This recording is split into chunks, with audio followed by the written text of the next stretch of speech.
See, when you pair up two airheads who have yet to recognize that the world does not revolve around them, nor does them being rich and or pretty solve all of its problems, then you get the dumpster fire, which we have been seeing over the last couple of weeks. I am, of course, speaking about the marketing disaster that we've been seeing surrounding Blake Lively, Justin Baldoni, and Colleen Hoover. Now, some of you might be saying, Shelley, this has to do with movies. It has nothing to do with books. But considering this started all with a book, then I think we can make an exception for today. So let's get into it.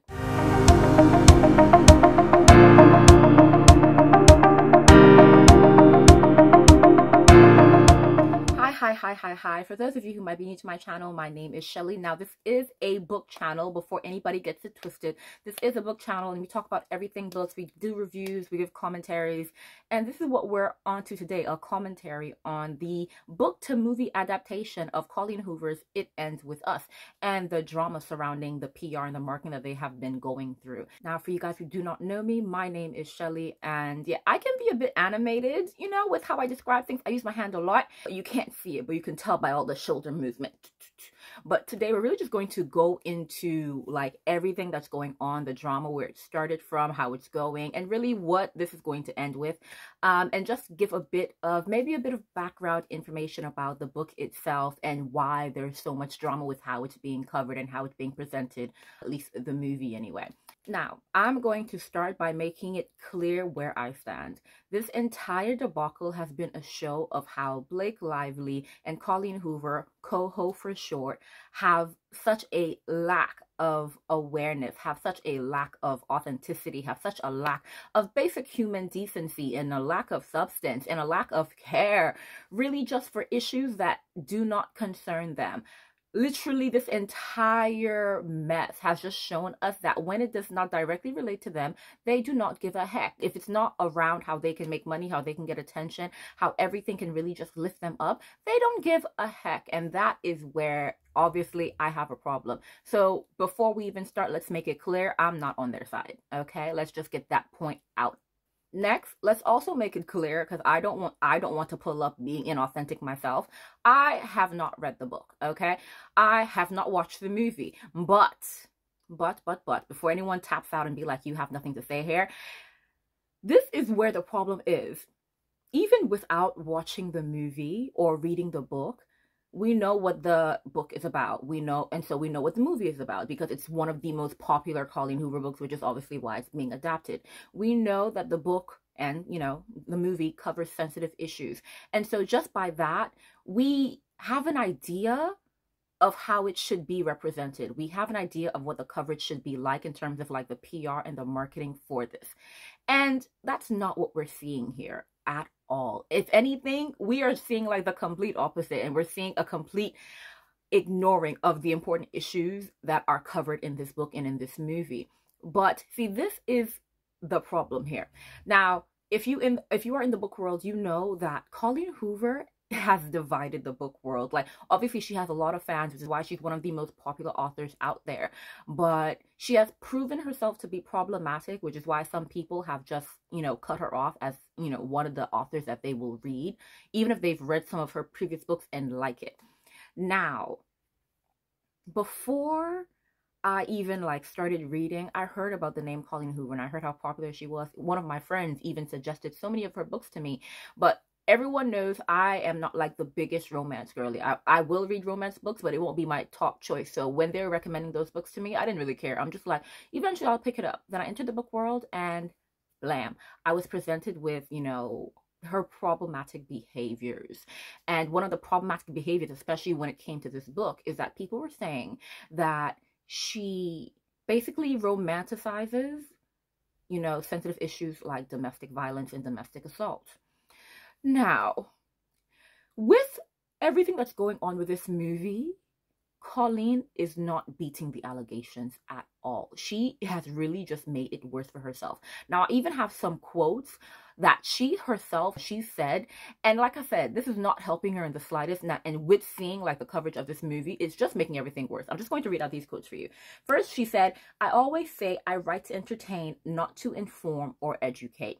Now, you know, that's fine. You know, some people write to entertain. Like a lot of fantasy books, you know, it's just an entertainment aspect. And I say this because I'm mainly a fantasy reader, if you didn't know. Now, you can write to entertain, but when you're writing about a sensitive issue, I think to not have some level of education or information in there is questionable. Like, if you are writing about domestic violence and you're really just, how are you writing a book to entertain when it covers such a sensitive topic as domestic violence? Like, those two cannot be in the same sentence. They are not in the same room together, like, at all. So how did you find a way to put it in the same book? And then another quote that she said is, "I like to play devil's advocate when I write. In one of my books, I write about a student-teacher romance that the reader roots for." You know, having statutory rape, you know, romanticized, to me, I don't think that's cutesy. I don't think that's demure, you know. I don't think that's very mindful of the victims of statutory rape, you know. So really, when she says something like that, and then she uses that example, and then we can even replace it with, I wrote a romanticized book about domestic violence, you know, where the reader is rooting for the couple to stay together in the end. I mean, she didn't say it, but she might as well have. Then in my head, I'm just going, once again, I don't see how domestic violence is cutesy. I don't see it as being demure. I don't see it as being mindful for the victims of domestic violence and domestic assault. Okay, so from the beginning, from the onset, when this book was chosen to become a movie, people were beefing. People were already ready to just say, you know what, down with Coho. We already don't like her, but she's moving mad, and this movie is going to prove it. And like I said, she's not beating the allegations because, my dear, just from the coverage of this movie and just from the debacle that we've been seeing, it's very, very clear that what you were trying to do was entertain people and ignore, you know, the very serious issue, which is domestic violence. And I find that quite hilarious, in like not a very ha-ha way, but a very, oh, this is concerning way, because she said that she wrote the book It Ends With Us because her mother was a victim of domestic violence and domestic assault, and she had to witness that. Now, being a witness to such like an insane issue, how can you not want to bring light to the seriousness of it? And how can you not want to like use this book to inform, to educate, and to help? Like, it's really, really concerning. Like, her complete disregard for the gravity of the subject matter is actually concerning. Yes, I know you want to write a book, you know, that, you know, people are entertained by. Choose a different topic then. Choose a different topic. Because with what she said and with what, you know, with the attitude that she has about her books and obviously this movie, it shows that she does not care about the potential impact that this would have on the women and men. Because let's not act like men aren't also, you know, victims of domestic abuse. The potential impact that it would have on women and men who would have read the book, or people who wouldn't have read the book but have gone to see the movie. And I'm just like, that is a concerning aspect, because it's really kind of showing your character. It shows that you are a really, really selfish person who does not have concern for anyone else. And I can't stand behind that. And the one thing I will say is, part of me is like, should I be surprised? And I feel like a lot of like Colleen Hoover, you know, I won't say enemies, but people who have taken a stand against Colleen Hoover, I feel like a lot of them wouldn't have been surprised because she has shown problematic behavior away from her books. And I am speaking about, you know, the case of her son who sexually assaulted his girlfriend. The girlfriend came forward to Colleen with evidence of the sexual assault, and Colleen basically brushed it over, ignored her, silenced her, did nothing, and really is standing by her son and has never ever stopped standing by her son. And so with a situation like that, part of me is like, well, should I be surprised that, you know, she's not taking domestic violence as serious as it should be taken? Like, really? And then now we come to this debacle of this nightmare, this PR and marketing nightmare around It Ends With Us. Now, to give you a bit of background on, you know, what is going on here. So, Justin Baldoni, he's an actor, he's a director, la-da-da. He read the It Ends With Us book, and he read it, and he's just like, oh my goodness, this book is so amazing. I feel like there is such a powerful story to be told, and it can have such a great impact on people who are going through this issue. And he was ready. So he approached Colleen Hoover for the rights to the movie. And that's where it began. And boom, he got the rights to the movie. You know, Blake got casted, and, you know, biddy boom, biddy bam, we're here and we're ready to really just tell the story of people going through domestic violence. So from the beginning, it is made very, very clear, and even in the way that Justin has been doing his interviews for his marketing and his PR of this movie, it's very clear that he was attempting to make this book into a sensitive representation of the issue which is presented. A very, very serious and sensitive issue. But he comes here and he's just like, yeah, we're going to really make this modest and demure. You guys know the trend and I'm really, really loving it, but let's actually be serious. He was really just ready to, make this a serious movie that could really impact a lot of people in a positive way. Meanwhile, Blake comes into this movie, and I don't know if she's read the books or whatnot, or if she's read it and she just ignored it, but to her, this is a cute girly pop movie. This is a movie for her to input her style, input her music taste, and make a movie for the girlies where they can have fun. To Blake, this was her Barbenheimer moment. Now, I know a few people are not online as much, don't watch movies as much. You might not know what I mean by the Barbenheimer moment. So let me just give a bit of context for if anyone falls into that category. So I believe it was last year, Barbie and Oppenheimer, they ended up premiering on the same day. And the minute that the internet realized, oh my goodness, they're going to premiere on the same day, Barbenheimer was born, because obviously Oppenheimer was about the father of the atomic bomb, and Barbie is Barbie. And like from the trailers that we were all seeing, it was going to be all glitz and glam and all pink and cute. And so they were basically polar opposites. And so people were just like, oh my goodness, guys, let's do a Barbenheimer day. Get your pinks, get your pastels for Barbie and get your trench coats on for Oppenheimer.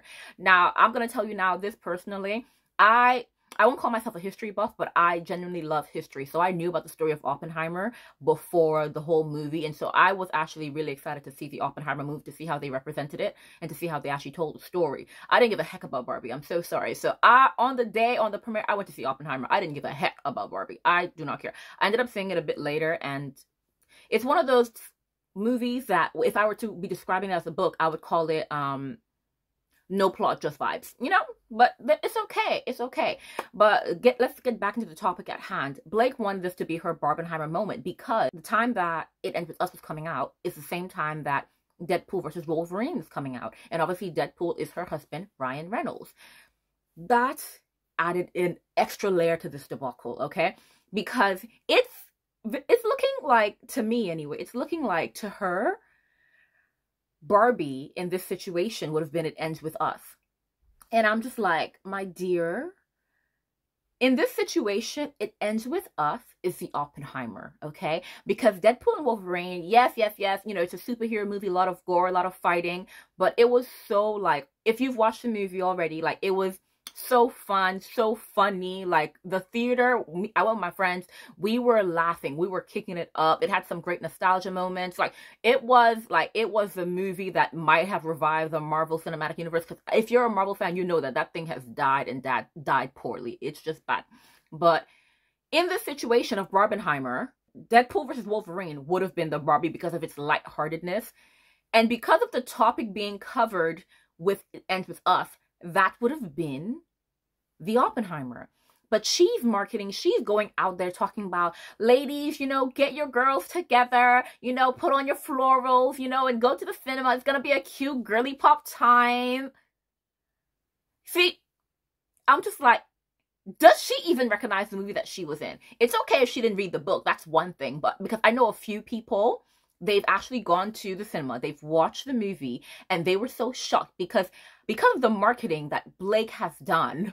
Everyone thought this was a cute girly pop movie. Everyone went in there hoping to really just enjoy with their girlies. And then when the first scene of the abuse happened, they were so shocked because they're just like, this is not what I signed up for. But that's how she marketed it. She was telling people that this was going to be, the Barbie to the Oppenheimer of Deadpool versus Wolverine. When really, babes, you are the Oppenheimer here. Like, did she not clock it? Like, it really puts into question how her brain works. It really did, for me anyway. Like, how did she see this?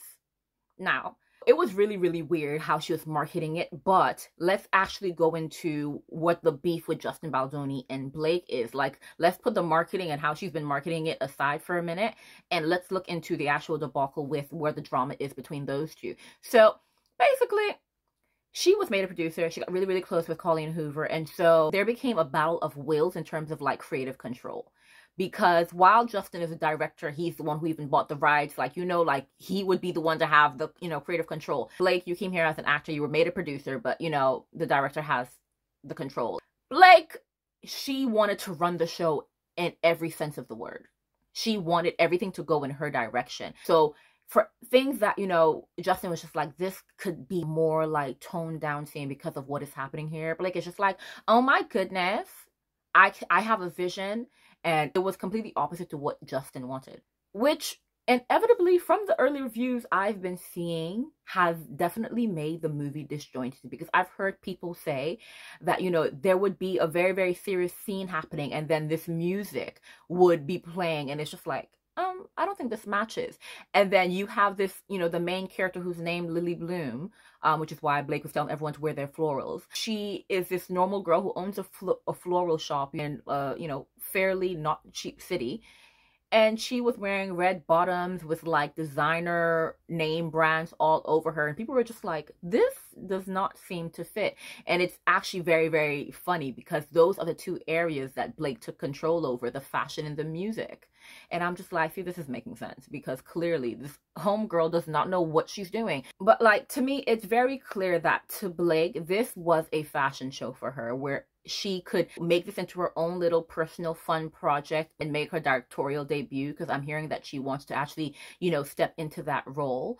And I'm just like, this was not the time and place for this. This is not the movie for this at all. And what also made this so bad is the fact that she used clearly like just terribly inappropriate marketing ploys.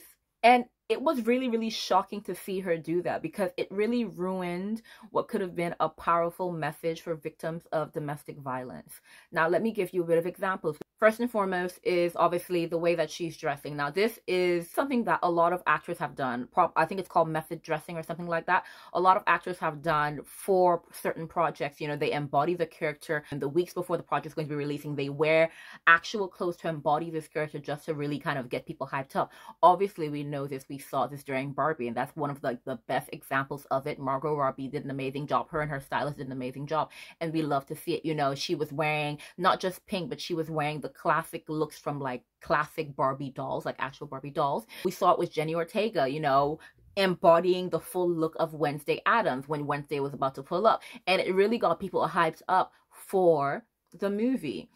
Now, Blake also did this. Blake did this in the sense of she was wearing a lot of florals for the premiere of It Ends With Us, because obviously the character is called, you know, Lily Bloom, so florals and stuff like that. And that's why she was encouraging everyone to wear florals.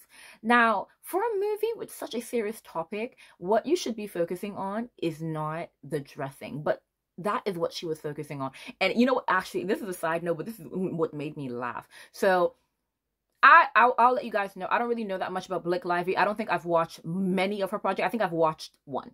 I think the only one I've watched is A Simple Favor. I know her from Gossip Girl, but I never watched the show. I know her from Age of Adeline, never watched the movie. So sorry, it's just not the type of things that I would normally watch. I didn't really care to watch it. It's nothing against her. But then obviously, Blake is known for being the fashion girl, you know, because of her looks at the Met Gala and stuff like that. She's always done. She's always on point. It always makes me laugh, though, that people are always just like, you know, Blake is such a fashionable person. And I'm just like, no. Blake Lively's stylists are fashionable people. I don't know why people keep believing that she's dressing herself. I'm like, we are very aware that she neither styles herself nor designs the clothes that she's wearing. So why are you guys pretending as if this is all on her? But then apparently for this movie, she took it upon herself to start dressing herself. Like most of the things that she wore were styled by her. And I'm just like, I think a lot of us have noticed that it's lacking a certain Blakeness, you know, a certain chic that she always carries with her past kind of styles. And I'm just like, once again, see, this is proving stylist and, you know, person who's being styled.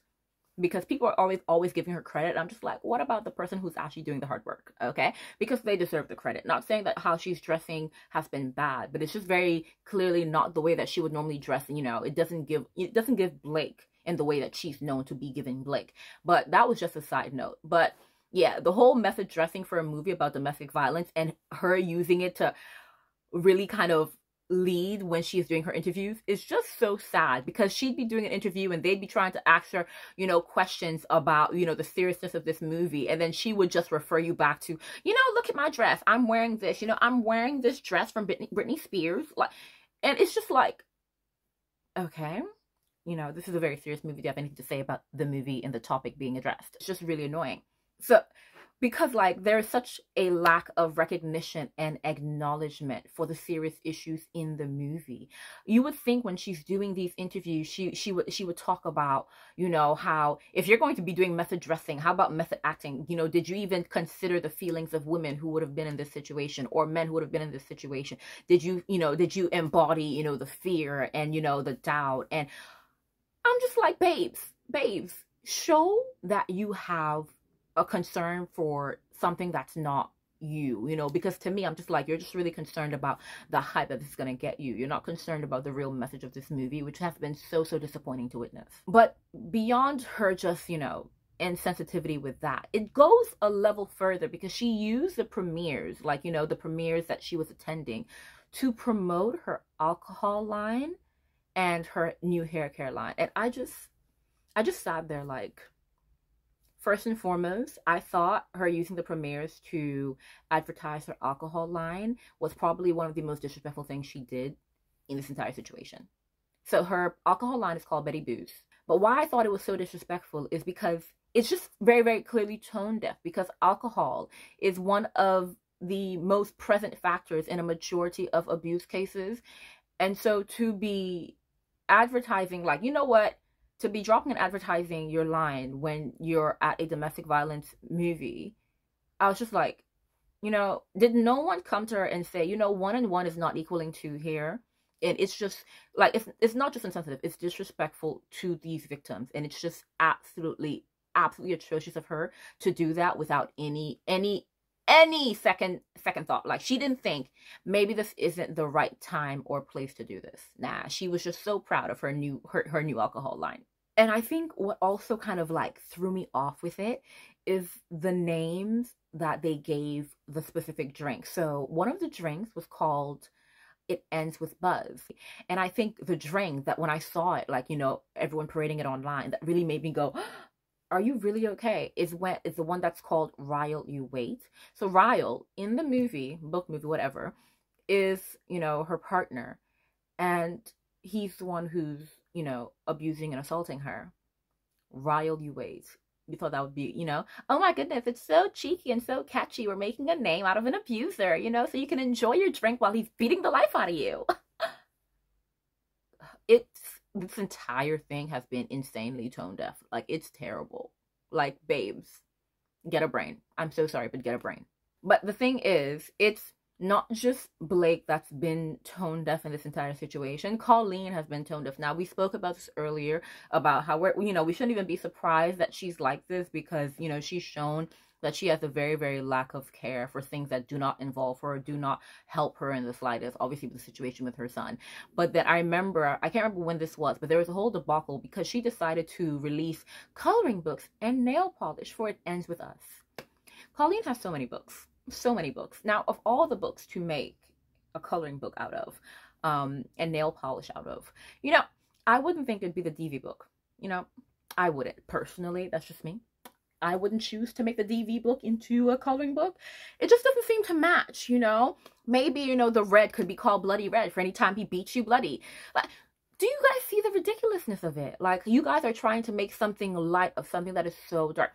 Now, because I've seen the footage, I've watched it and everything and all that, because I know a lot of people will be like, you know, Shelly, what she was trying to do was, and she said this so many times, that if you watch her interviews, you could tell she had a script, because she said the exact same things in so many interviews, where she was just like, you know, it does not define you. That's not who you are. You can go past this.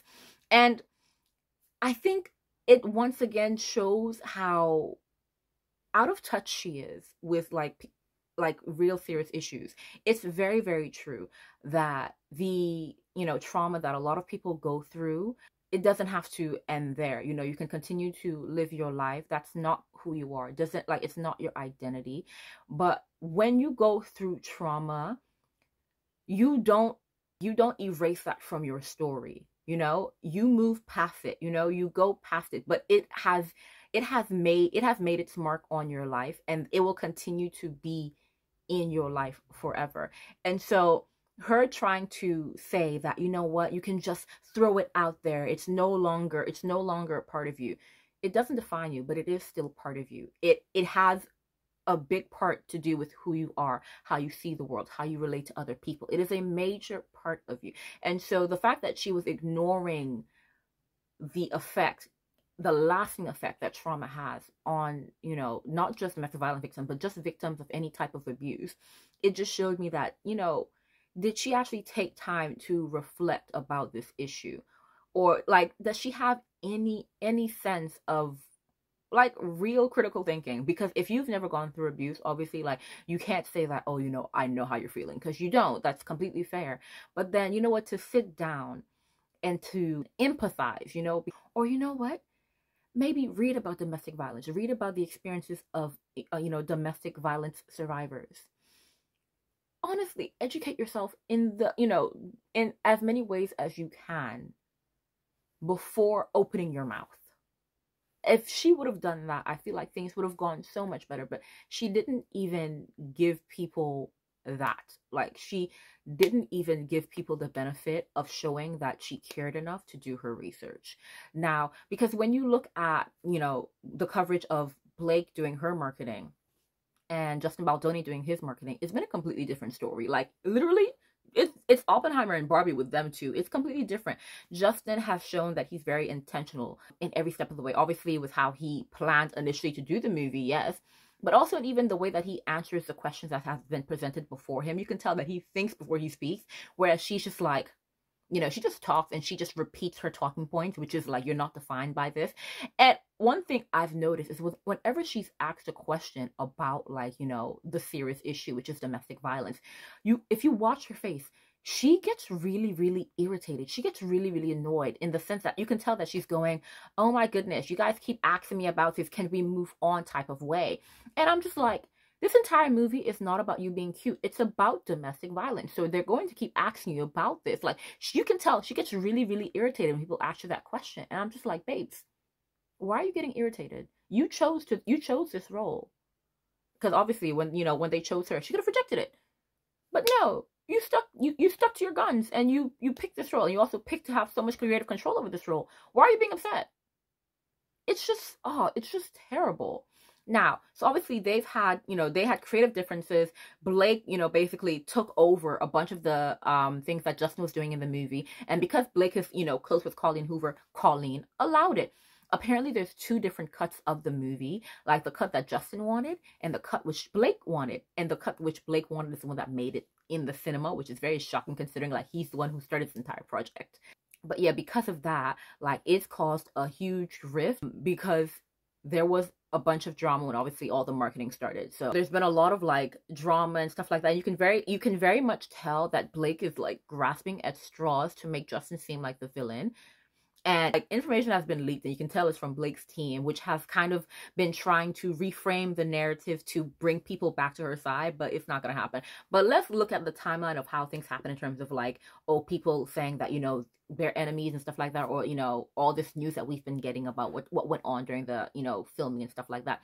First and foremost, there were reports of Blake being like a terror on set. Like, she was just really, really hard to work with. So there were rumors those were the first initial rumors that came out, about this movie in terms of like negative rumors. So the rumors were just basically telling how, she was terrible on set and she was very, very insensitive to the source material. Now, after those came out, Blake then tried to publicly smear Justin in the press. And we know it's Blake. Basically, like, there was a snippet that was leaked to the Hollywood Reporter that said that she felt fat-shamed by Justin during the filming. And guys, the example that she used, this is how you could tell she was grasping at straws.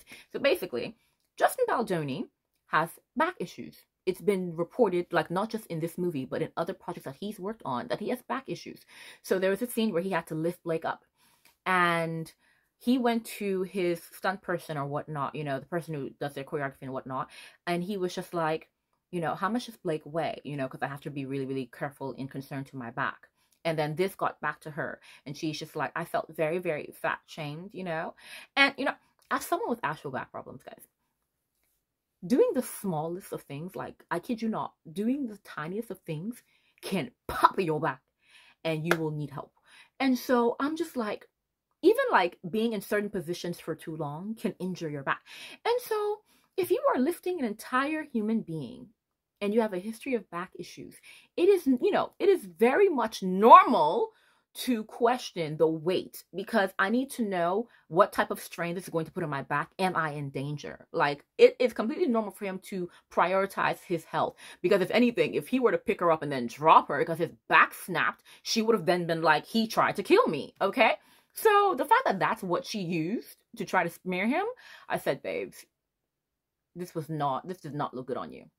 But now this is where it got really, really funny, because right after that happened, the fat shaming rumors, or, the fact that Blake thinks she got fat shamed, came out. A clip resurfaces about an interview that Blake did. And the interviewer had said back when that interview happened, that Blake, like, that interview made her want to quit, her job. And then I watched the interview and it was so bad. It was so bad. Like, Blake was so disrespectful. At that time, Blake was pregnant. And then so at the start of the interview, the interviewer was just like, oh, congratulations on your little bump.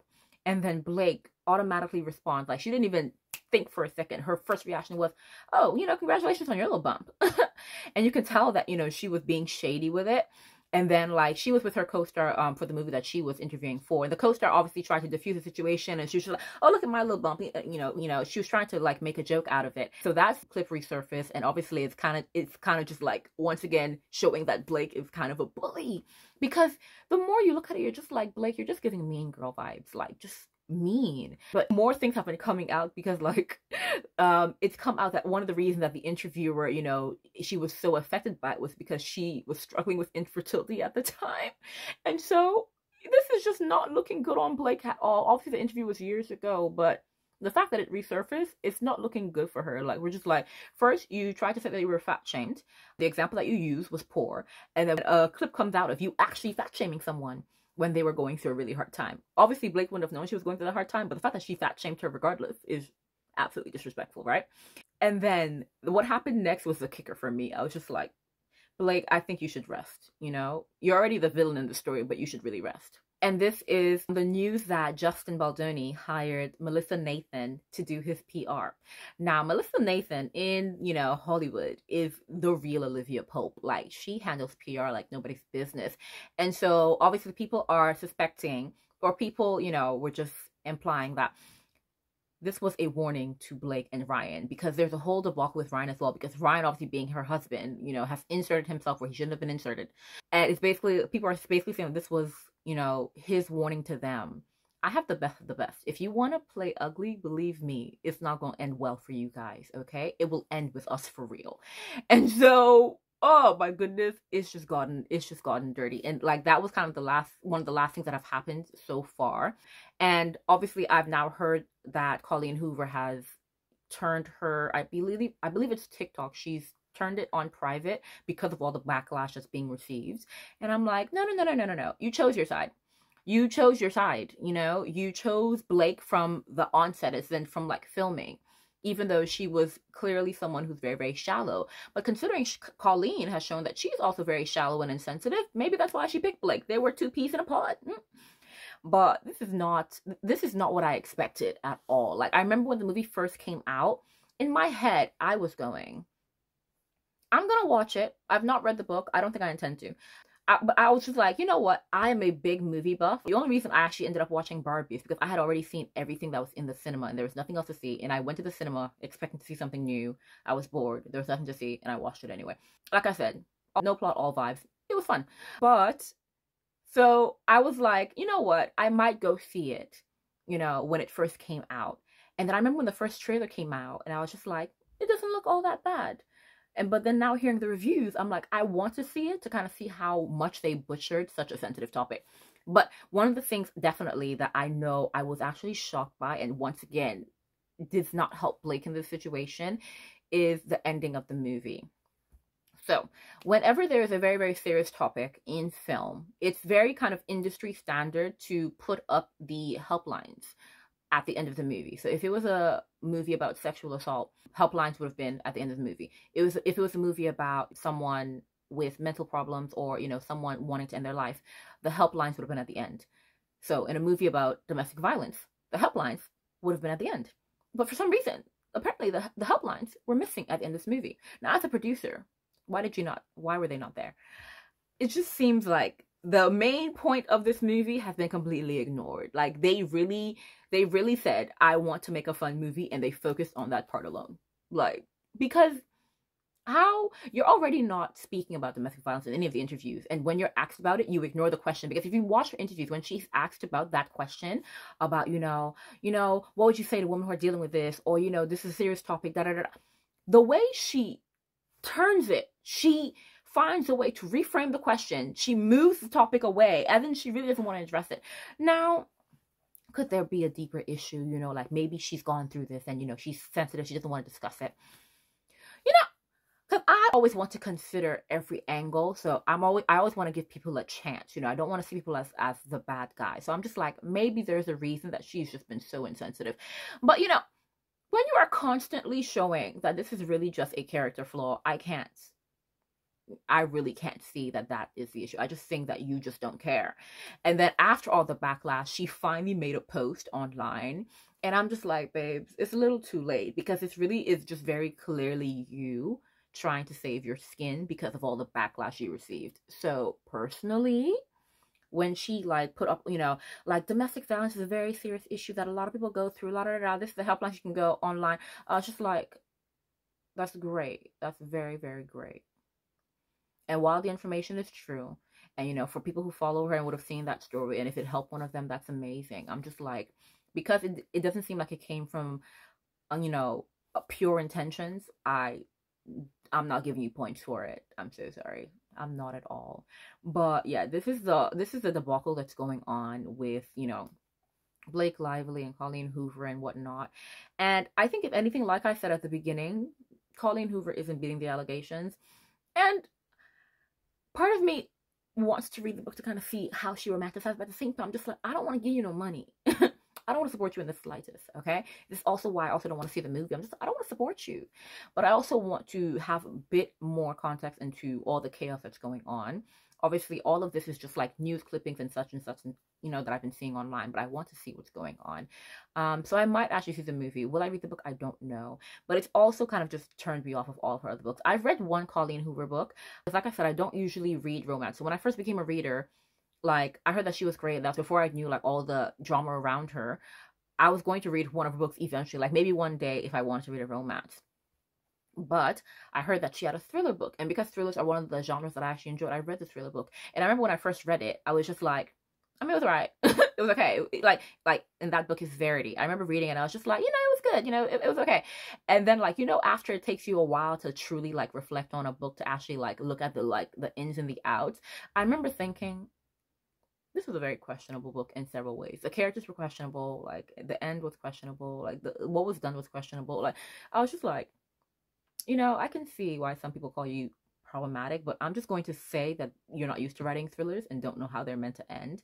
And then this thing comes out, I'm just like, yeah, maybe I'm just going to stay away from you permanently. I'm not in the mood for this. But yeah, so that is the whole debacle.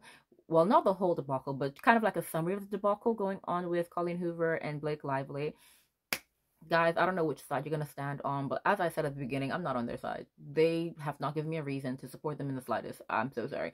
They really seem like shallow individuals, and I could care less. I'm just like, you really seem like very shallow and sensitive individuals who are living in your little bubble, and personally, that sucks. And they're giving you suck energy, so it is what it is. But that's it from me, guys. I will see you guys next time. I'm super, super excited because I am going on holiday this week.